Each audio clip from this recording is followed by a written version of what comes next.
So, have you lately been thinking to yourself, why am I here? What is my path? What is my purpose? What's the purpose of my life? What am I supposed to be doing? What am I going to do in my next season?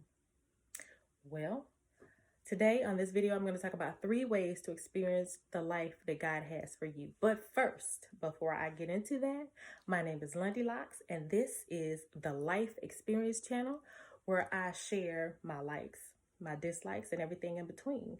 And you, my best friends, I want to hear about your likes and your dislikes. So please like, comment, share, and subscribe to this channel.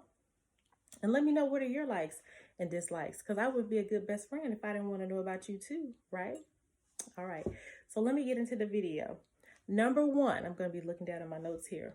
Number 1, you need to know who you are and whose you are.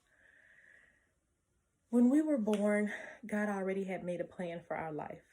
He knew and he had a vision of who and what he wanted us to be, who he crafted us to be, right?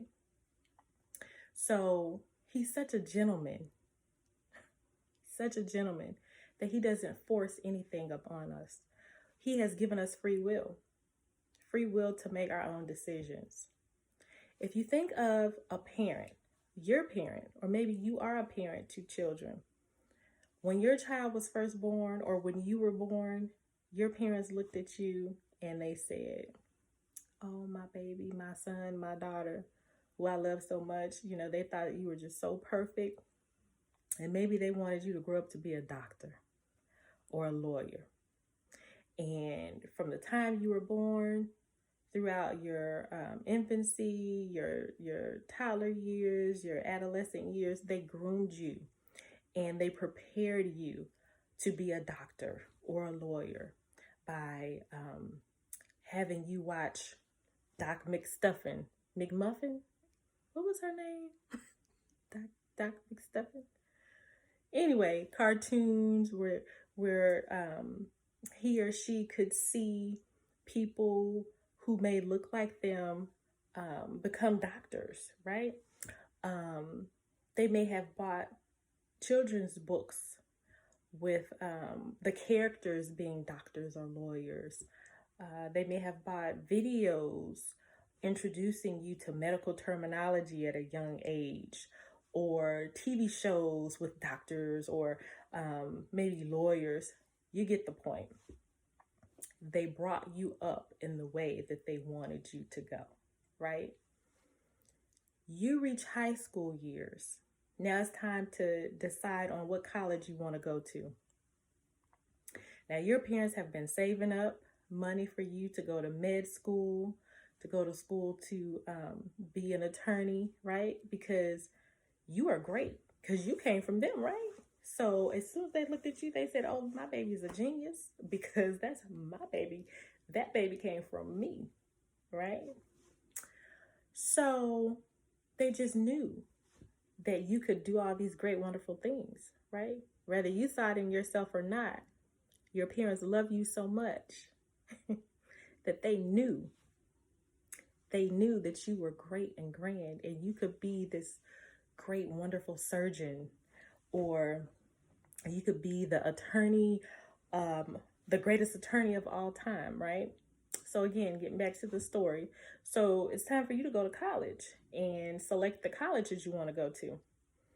And you decide, well, you know what? I don't want to be a doctor and I don't want to be an attorney. And, you know, I've really been searching, and deep inside, I love children and I love to teach children, and I want to be a teacher.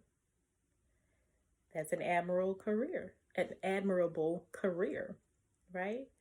I admire teachers. Everybody admires teachers, because without teachers, who would the adults, the generations grow to become if they haven't been taught anything, right? So of course, everybody loves teachers. However, that's not the path that your parents wanted you to go down, right? They wanted you to be that doctor or that lawyer. Now, if your parents love you and they have been practicing healthy boundaries, right? And expecting your healthy boundaries, then they're not going to force their views, their wants, and their desires down your throat after finding out that you've made a different decision, right?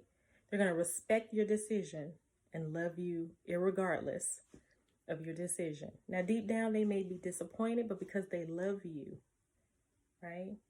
Because they love you, they're going to honor what you've decided. But deep down, in their heart and in their mind, they're going to be like, man, I really wanted her to be a doctor, a surgeon. I just knew that, you know, he was going to be a doctor or a surgeon, or she was going to be a doctor or a surgeon. And I just had this vision for this grand, great life for them. $400,000, $500,000, you know, didn't want for anything, well respected in the community, blah, blah, blah, yada, yada, yada, yada. But a teacher's great as well. So, okay. So, you see how it's the same in comparison. Your parents had plans for you, plans to prosper you, not to harm you, plans to give you a hope and a future. But you have free will, right? And you chose something different. And so they have to respect that. Then they love you still. So know who you are. Know whose you are. That's the first step, right? I just wanted to paint a picture so y'all can kind of get a good vibe and understanding of where I'm going, okay? Know whose you are and whose you are. Number 2, ask God. Ask God what your purpose is. What did he plan for you? What is the will for your life that he has? Because his will is perfect.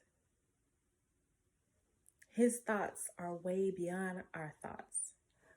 Your desires may be great and grand, but he's like, think bigger. I have already desired more for you. I desire to prosper you. I desire more for you. So ask him what his thoughts, his plans, and his will for your life is, and he will reveal it to you. Now, while you're asking, you have to wait diligently. I'm still on number 2. I'm still expanding on number 2 here. You have to wait diligently until you get the answer, until he reveals to your soul, to your spirit, what the answer is. And you will know because you will feel at ease. You'll feel at peace. Because he talks to us differently. It could be dreams. It could be visions. It could be audibly. You know, some of you he talks to in all of those ways. He can talk to you through other people, you know. So you have to be aware. I'm going to do another video on how to hear him and how to know when it's him. But anyway, you have to be aware, right? So ask him and wait for the answer. Number 3, once you get the answer, I'm on number 3. So once you get the answer, you have to accept his will, right? You have to choose to accept his will. It's your choice. Again, he's such a gentleman. He's such a gentleman that he's not going to force himself upon you. He's not going to force his will on you. It's a choice you have. Do you want to go down the path that he has for you, or have you chosen a different path?